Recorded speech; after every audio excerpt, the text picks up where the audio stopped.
think it's great. I think it's really important work, and I think the fact that our children are learning about the importance of sustainability from a young age is only going to encourage really good habits as they get older. I have to take my hats off to Maple Bear for the initiative that they have today here. It's such a great day, such a great vibe, and we're happy to be here. And we're happy we're part of Maple Bear family. Spend the time with other parents and the teachers and meeting more people is really nice.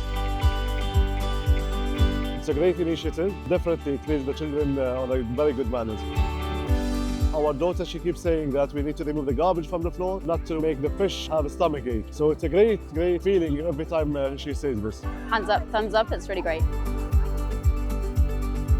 I think it's wonderful for the kids to come together as a community, do fun activities and learn through it, to set an example for the next generation.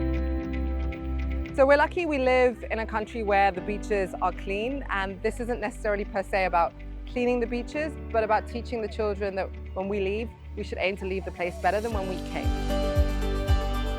And that's the philosophy that we have at Maple Bear, that we teach the children from a young age that we have to look after our planet.